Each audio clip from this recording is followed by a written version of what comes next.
নতুন বছর, নতুন দিন, নতুন সকালে সবাইকে জানাই গুড মর্নিং আর হ্যাপি নিউ ইয়ার। এই বছরটা যেন সবার খুব খুব ভালো কাটুক, আনন্দে কাটুক। দেখেছো তো কত ভালো দিনে একটা মিষ্টি রোদ উঠেছে, দেখে তো খুব ভালো লাগলো সকাল সকাল। আর গৃহবধূদের তো যেরকমই দিন হোক না কেন একই কাজ থাকে।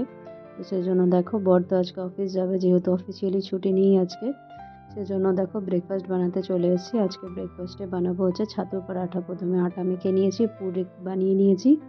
তারপর দেখো পরাঠাগুলো কি সুন্দর ফুলছে।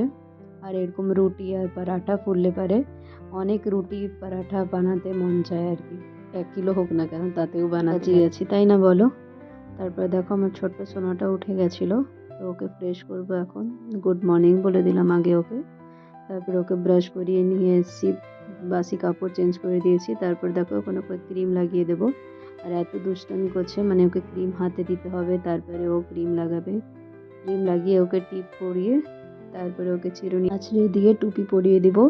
আর মোজা তো পরেই নিয়েছে, এখন ও ফ্রেশ হয়ে যাবে। তারপরে ওকে খাওয়াবো, আজকে হচ্ছে দুধ বিস্কিট খাওয়াবো।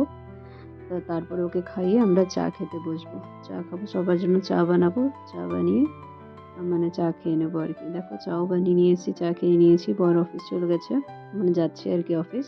তারপর যা আমার সংসারের কাজ থাকে, রুমটাকে ক্লিন করলাম, ঝাড়ু দিলাম। আর তারপরে দেখো স্নান পুজো করে নিচ্ছি, যেহেতু আজকে থার্সডেতে তো আমরা কাপড় জামা চেঞ্জ করি। তো সেজন্য দেখো কাপড় জামা চেঞ্জ করে ঠাকুরের পাঁচালি পরে আরতি করে নিয়েছি। তারপরে যেহেতু আজ নিউ ইয়ার, তো মন্দির তো যাবই। সেজন্য দেখো আমরা সবাই মিলে বেরিয়ে পড়েছি মন্দিরে। তো এই মন্দিরে চলে এসেছি আমরা। এর আগের দিনও তোমরা দেখেছো বরের বার্থডেতে এসেছিলাম আর কি মন্দিরে। তো আবারও এই মন্দিরে চলে এসেছি, যেহেতু সব ঠাকুর একসাথে থাকে না, সেজন্য প্রণামও হয়ে যায় সব ঠাকুরের কাছে। তারপর দেখো ঘরে চলে এসেছিলাম। ঘরে এসে তো মাছ, আজকে শুভ দিন, তো বাঙালিরা মাছ শুভ মানি আর কি। তো সেজন্য আর কি শুভ দিনে শুভ মাছ রান্না করলাম আজকে। তো সেজন্য দেখো এখন বড় সকালে নিয়ে এসেছিল, তো মাছ ভাজা করছি। চলো আজকে আমাদের মেনুতে কি আছে বলি তোমাদের। মুড়িঘণ্ট আছে, ধনেপাতা চাটনি আছে, বাবুর মাছ করেছিলাম গাজর আর আলু দিয়ে।